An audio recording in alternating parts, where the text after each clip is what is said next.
Speaker sir, सबसे पहले मैं आपका धन्यवाद करना चाहता हूं कि आपने मुझे लोकसभा में रीइंस्टेट किया।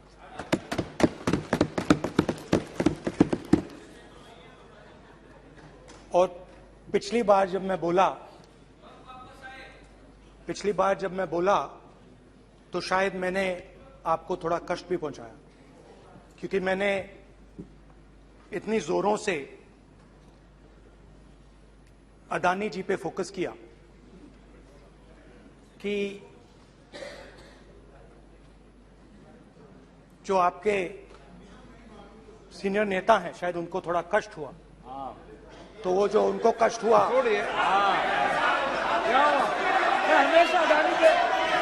हमेशा अडानी पे अभी भी कष्ट हो रहा है। वो जो कष्ट हुआ, अभी भी कष्ट हो रहा है। विषय पे आइए, विषय पे। अभी भी कष्ट हो रहा है। ये देखिए, ये सारे ये नहीं मगर सुनिए तो वो जो कष्ट हुआ 1 2 3 4 5 उसका असर शायद आप पे भी थोड़ा हुआ। तो इसके लिए मैं आपसे माफी मांगता हूं, मगर मैंने सिर्फ सच्चाई रखी थी। मगर आज जो मेरे बीजेपी के मित्र हैं, आज आपको डरने की जरूरत नहीं है, डरो मत क्योंकि आज जो मेरा भाषण है, डरो मत और आप डरो मत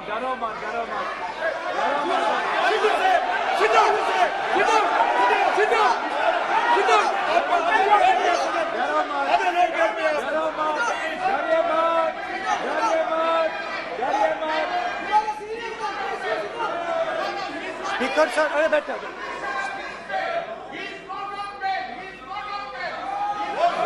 ब्रदर। तो आज कोई घबराने की जरूरत नहीं है। आज मैं अपना भाषण, मेन जो भाषण है वो अदानी जी पे नहीं बोलने जा रहा हूं। आप छोड़िए, तो आप रिलैक्स कर सकते हैं, आप शांत रह सकते हैं, क्योंकि मेरा भाषण आज दूसरी डायरेक्शन में जा रहा है।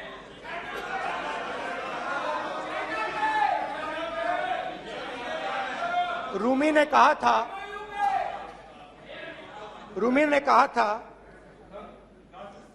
जो शब्द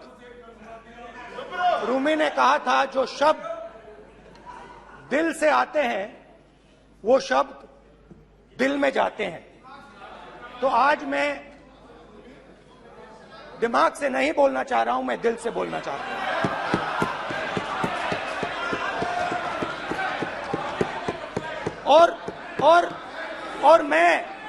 और मैं आज आप लोगों पर इतना आक्रमण नहीं करूंगा।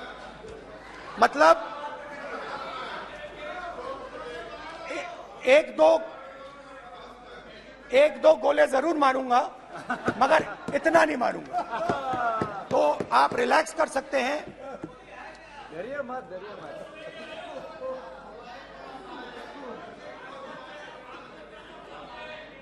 अरे रक्षा मंत्री जी आज संभाल लेंगे आप लोग।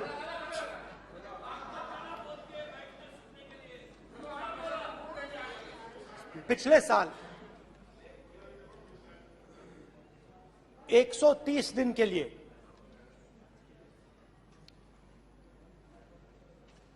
मैं भारत के एक कोने से दूसरे कोने तक गया, अकेला नहीं, बहुत सारे लोगों के साथ।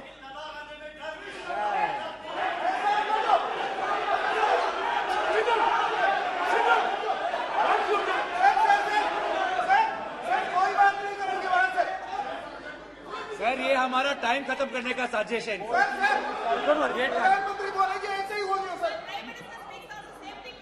सारे समाज निकलने जबरदस्ती समुद्र अधीर अधीर अधीर समुद्र के तट से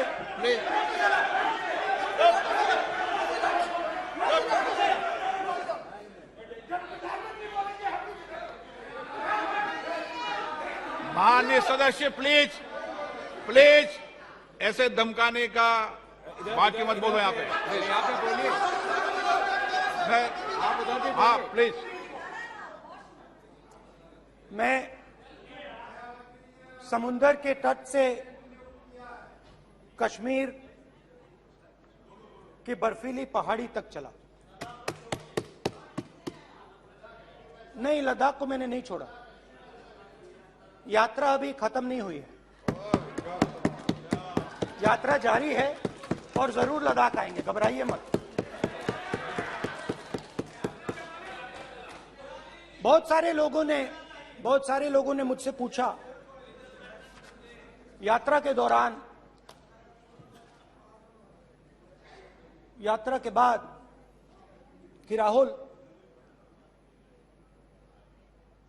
तुम क्यों चल रहे हो, क्या तुम्हारा लक्ष्य क्या है, कन्याकुमारी से कश्मीर तक क्यों जा रहे हो। और जब वो मुझसे पूछते थे, शुरुआत में मेरे मुंह से जवाब नहीं निकलता।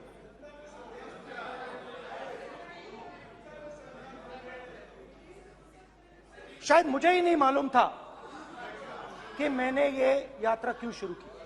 जब मैं कन्याकुमारी से शुरू हुआ, मैं सोच रहा था मैं हिंदुस्तान को देखना चाहता हूं, समझना चाहता हूं, लोगों के बीच में जाना चाहता हूं, मगर गहराई से मुझे मालूम नहीं था।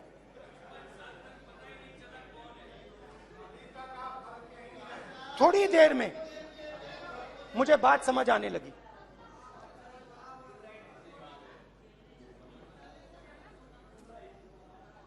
जिस चीज से मुझे प्यार था, जिस चीज के लिए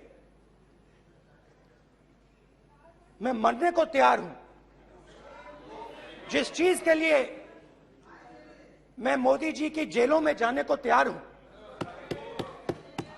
जिस चीज के लिए मैंने 10 साल हर रोज गाली खाई, उस चीज को मैं समझना चाहता था। ये है क्या जिसने मेरे दिल को इतनी। भाई आप रनिंग कमेंट्री बंद करो, नहीं तो हम भी चालू करेंगे। सुनने का अपना ध्यान रखो। जिस चीज ने मेरे दिल को इतनी मजबूती से पकड़ रखा था, उसको मैं समझना चाहता। शुरुआत में जैसे मैंने शुरू किया, सालों से मैं हर रोज 8-10 किलोमीटर दौड़ता हूं, तो मेरे दिमाग में था कि अगर मैं 10 किलोमीटर दौड़ सकता हूं तो 25 किलोमीटर चलने का क्या मतलब, कोई बड़ी बात नहीं। ये मैंने सोचा था। आज मैं उस भावना को देखूं तो वो अहंकार था कि मैं ये कर सकता हूं, ये कुछ नहीं है। तो मेरे दिल में उस समय अहंकार था।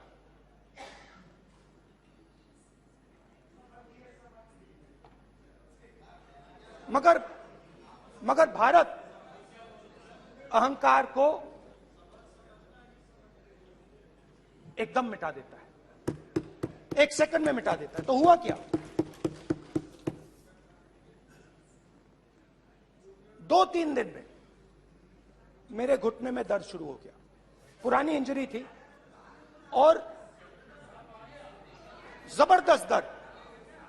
हर रोज मैं उठूं और मेरे घुटने में दर्द, हर कदम में दर्द। तो पहले 2-3 दिनों में जो अहंकार था, जो मतलब भेड़िया जो निकला था, वो चींटी बन गई एकदम।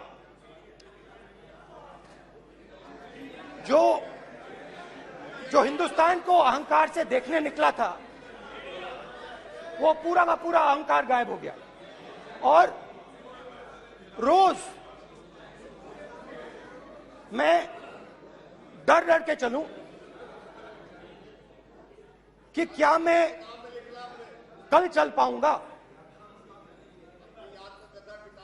ये मेरे दिल में डर था। और जब भी ये डर बढ़ता था, कहीं ना कहीं से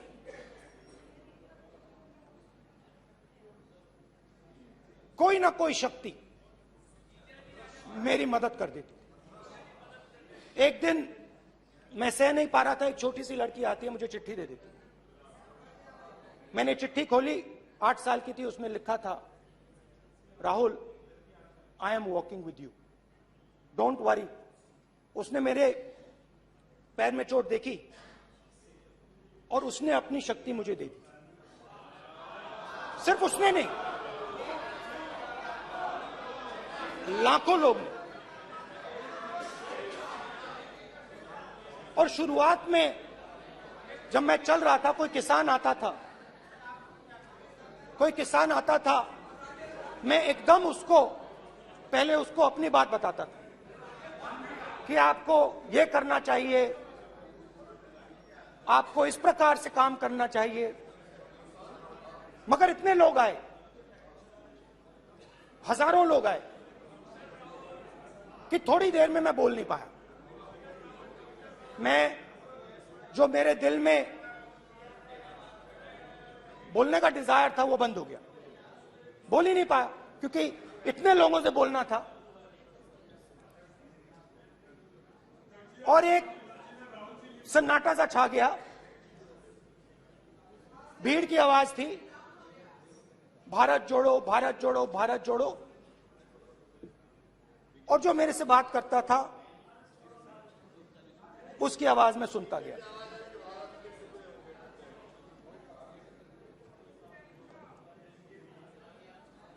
हर रोज सुबह 6 बजे से रात 7-8 बजे तक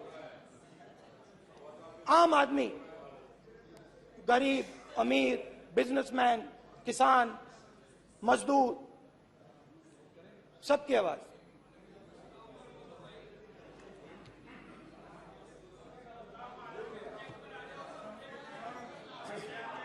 आ रहा हूं। आप कल से रुके, अब थोड़ा और रुक लो, 5-10 मिनट रुक जाओ। तो ये चलता गया, मैं बात सुनता गया। और फिर मेरे पास एक किसान आया, और किसान ने हाथ में रुई पकड़ी हुई थी, और उसने मुझे कहा, अध्यक्ष महोदय, उसने मुझे कहा, मेरी आंख में देखकर उसने मुझे अपना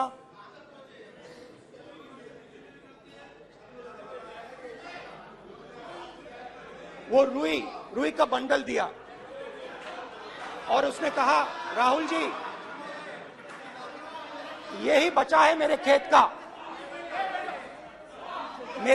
का यही बचा है, और कुछ बचा नहीं है। मैंने उससे, जो मैं नॉर्मली सवाल पूछता था, भैया आपको बीमा का पैसा मिला, वो पूछा। बीमा का पैसा मिला, वो पूछा। और किसान ने मेरा हाथ पकड़ा। किसान मुझे कहता है कि नहीं राहुल जी, मुझे बीमा का पैसा नहीं मिला, हिंदुस्तान के बड़े उद्योगपतियों ने वो मुझसे छीन लिया। मगर इस बार बड़ी अजीब सी चीज हुई। जब मैंने किसान को देखा और वो मुझसे बोल रहा था, तो जो उसके दिल में दर्द था वो मेरे दिल में आया। जो उसके आंखों में शर्म थी जब वो अपनी बीवी से बात करता था, वो शर्म मेरी आंखों में आई। जब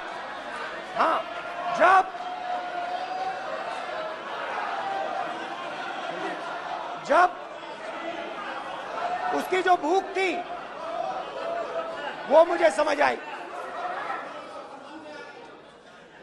और उसके बाद यात्रा बिल्कुल बदल गई।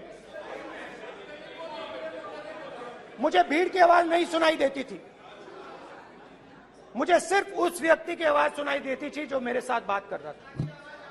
उसका दर्द, उसकी चोट,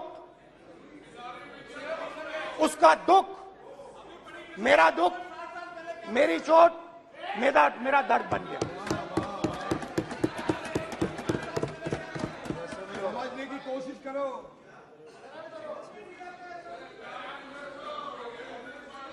भाई और बहनों, लोग कहते हैं कि ये देश है, कोई कहता है ये अलग अलग भाषाएं हैं, कोई कहता है ये जमीन है, मिट्टी है, कोई कहता है ये धर्म है, ये सोना है, ये चांदी है। मगर भाइयों और बहनों, सच्चाई है कि ये देश एक आवाज है। ये देश सिर्फ एक आवाज है। ये देश, इस देश की लोगों की आवाज है। इस देश के लोगों का दर्द है, दुख है, कठिनाइयां हैं। और अगर हमें इस आवाज को सुनना है तो हमारे दिल में जो अहंकार है, हमारे जो डिजायर्स हैं, हमारे जो सपने हैं, उनको हमें परे करना पड़ेगा। जब हम अपने सपनों को परे करते हैं तब हमें हिंदुस्तान की आवाज सुनाई देती है, तब तक हिंदुस्तान की आवाज हमें नहीं सुनाई देती। अब आप कहोगे ये बात मैंने नॉन कॉन्फिडेंस मोशन में क्यों रखी? इसका क्या मतलब है कि भारत एक आवाज है, भारत लोगों का दुख है, भारत लोगों का कष्ट है, मुश्किलें हैं। क्योंकि भाइयों और बहनों,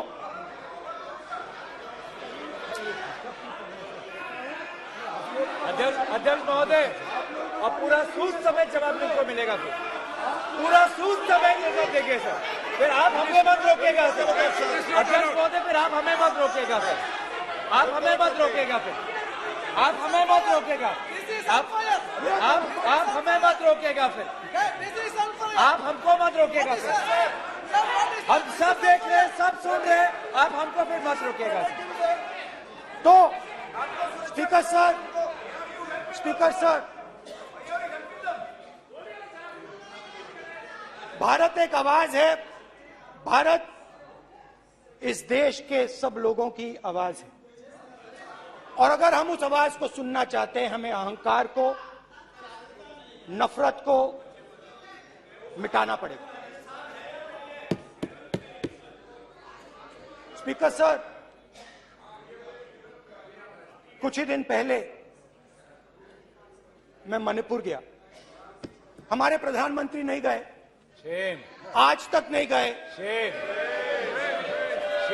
क्योंकि उनके लिए मणिपुर हिंदुस्तान नहीं है।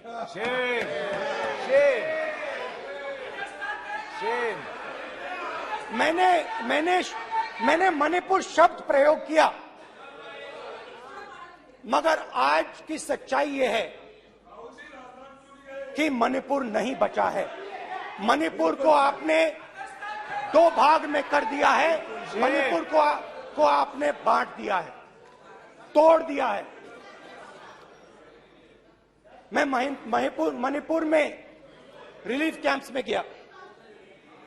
रिलीफ कैंप में आज जा रहा हूं,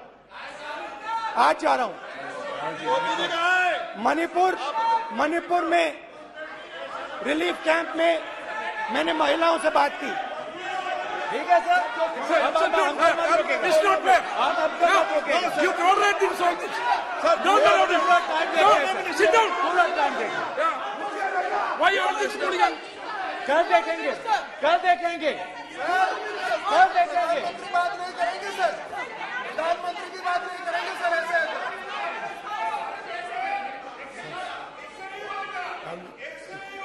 सूद समय मैं जवाब मणिपुर मिलेगा गया और मणिपुर के कैंप्स में मैंने महिलाओं से बात की, बच्चों से बात की, जो हमारे प्रधानमंत्री जी ने आज तक नहीं किया। एक महिला मुझे कहती है, मैंने उनसे पूछा, बहन क्या हुआ आपके साथ? What's this?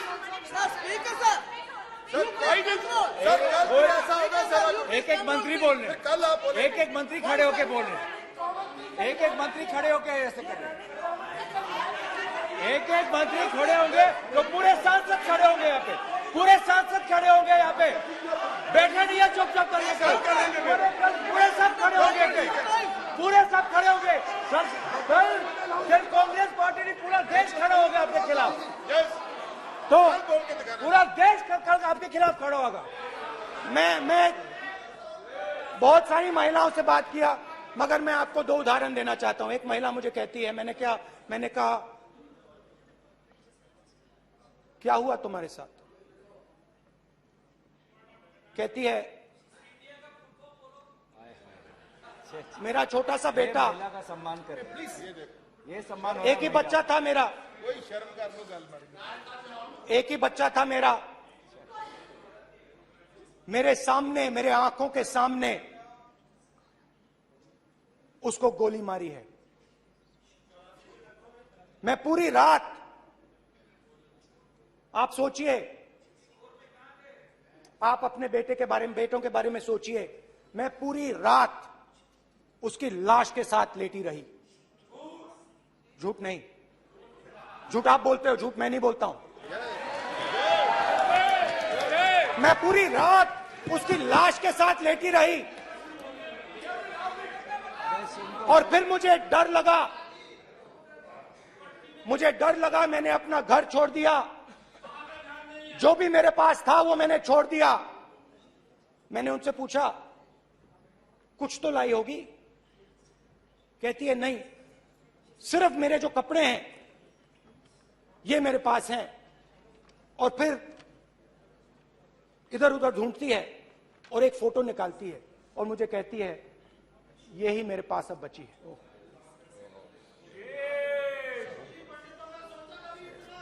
एक और उदाहरण,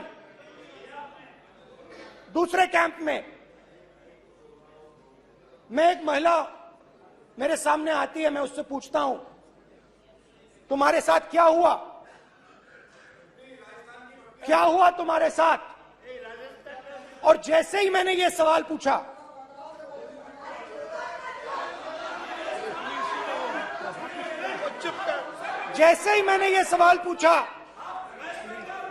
आप महिला का दर्द नहीं सुन सकते, महिला का दर्द नहीं सुन सकते, महिला का दर्द सुनने का आपका धैर्य नहीं है, महिला का दर्द नहीं सुन सकते, महिला का दर्द नहीं सुन सकते। जैसे ही मैंने उससे ये सवाल पूछा, बैठो, जैसे सर, जी सर,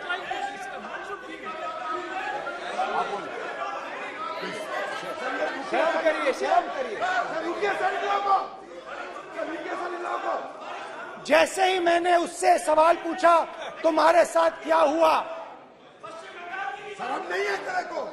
वैसे ही 1 सेकंड में वो कांपने लगी। उसने अपने दिमाग में वो दृश्य देखा और वो बेहोश हो गई। मेरे सामने कांपती हुई बेहोश हो गई। तो ये मैंने आपको सिर्फ 2 उदाहरण दिए हैं। स्पीकर सर, इन्होंने मणिपुर में हिंदुस्तान की हत्या की है, सिर्फ मणिपुर की नहीं, हिंदुस्तान की हत्या की है। इनकी राजनीति ने मणिपुर को नहीं, हिंदुस्तान को मणिपुर में मारा है। हिंदुस्तान को कत्ल किया है, हिंदुस्तान का मर्डर किया है मणिपुर में।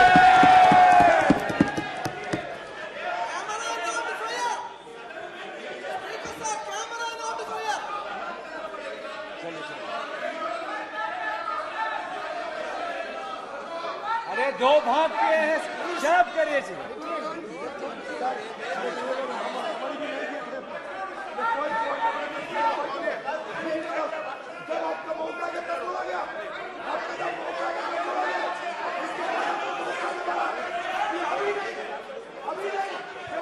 माननीय सभी सदस्यों से कहूंगा शांति रखें प्लीज प्लीज। मणिपुर, हाँ क्या बोल रहे हैं अब बोलिए। एक अरे भाई क्या बात है।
सारा कांग्रेस पार्टी की वजह से चला हुआ है।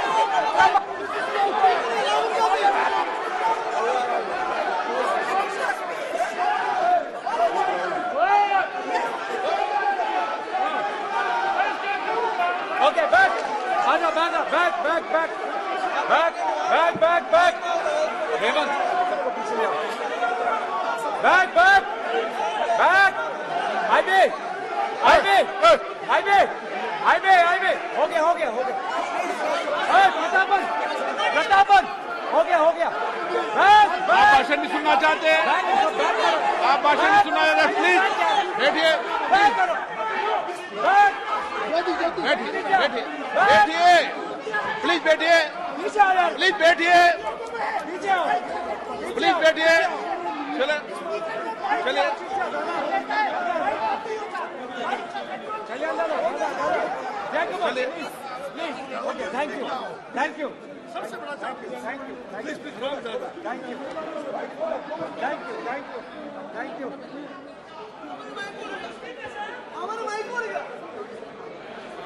एक मिनट बैठिए बैठिए एक मिनट प्लीज प्लीज बैठिए प्लीज बैठिए please please Baluji please please Baluji please Baluji please Baluji please please एक मिनट प्लीज प्लीज बैठिए। माननीय सदस्यगण, ऐसे नहीं सकते जिस तरीके का व्यवहार आप टेबल पर आकर कर रहे हैं इस तरीके से सदन नहीं चलेगा। ये तरीका ठीक नहीं है।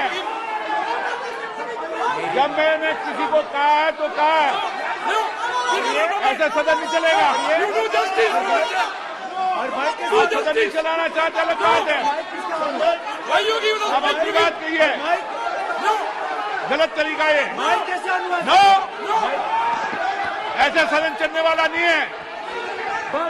जो माननीय सदस्य टेबल पर आए हैं उनके खिलाफ कार्रवाई होगी। प्लीज बैठिए बैठिए बैठिए आप भी बैठिए आप भी बैठिए। माननीय मंत्री जी माननीय मंत्री जी प्लीज बैठिए। भारत सदन है माता, प्लीज बैठिए भारत माता, प्लीज बैठिए प्लीज ब्रदर। मैं बहुत शांति से सुन रहा हूं, इसका तरीका ये नहीं है उचित हो कि आप टेबल पर आए। नहीं, गलत तरीका ये। आप जैसे मैंने माननीय sir please please brother please भाई पानी लो। जैसे मैंने भाषण के शुरुआत में बोला, भारत एक आवाज है, भारत हमारी जनता की आवाज है, दिल की आवाज है।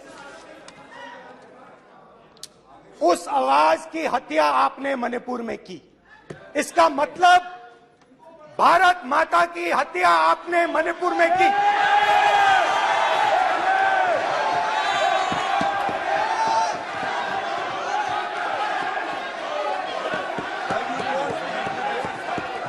भारत माता को आपने मणिपुर के लोगों के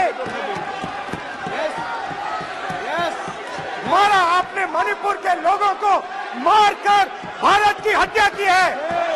आप देश द्रोही हो, आप देशभक्त नहीं हो, आप देश प्रेमी नहीं हो, आप देशद्रोही हो। आपने देश की हत्या मणिपुर में की। प्लीज एक मिनट, प्लीज बैठिए, प्लीज बैठिए। अब सवाल उठता आप है, बैठना चाहते नहीं बैठना चाहते? आप बैठना चाहते नहीं बैठना चाहते? इसीलिए आपके प्रधानमंत्री चाहते आप? मणिपुर में नहीं मैं जा कह रहा हूं, सकते बैठिए आप, हैं क्योंकि उन्होंने प्लीज। देश की हत्या की है। मणिपुर में हिंदुस्तान की हत्या की है, भारत माता की हत्या की है। मणिपुर के लोगों के दिल में। प्लीज एक मिनट बैठिए आप। तो सवाल उठता है, एक मिनट बैठिए, एक मिनट। आप भी विराजो।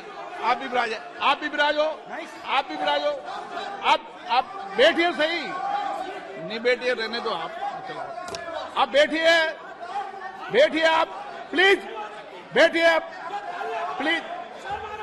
आप बोल रहे हैं फिर आप भारत माता के रखवाले नहीं एक हो, मिनट, माननीय सर। आप भारत माता के हत्यारे हो। प्लीज माननीय सदस्य, प्लीज माननीय सदस्य, प्लीज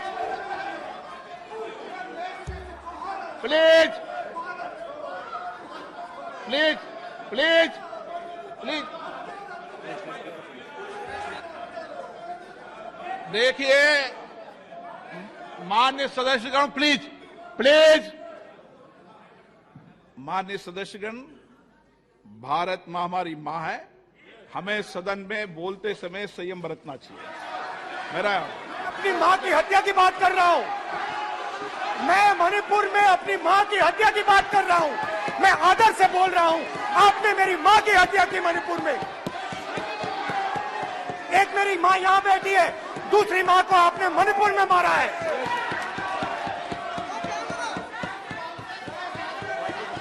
और हर रोज जब तक आप हिंसा को बंद नहीं करोगे, तब तक आप मेरी मां की हत्या कर रहे हो।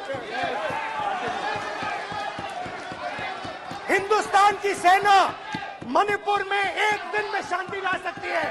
हिंदुस्तान की सेना का प्रयोग नहीं कर रहे हो, क्योंकि आप हिंदुस्तान को मणिपुर में मारना चाहते हो।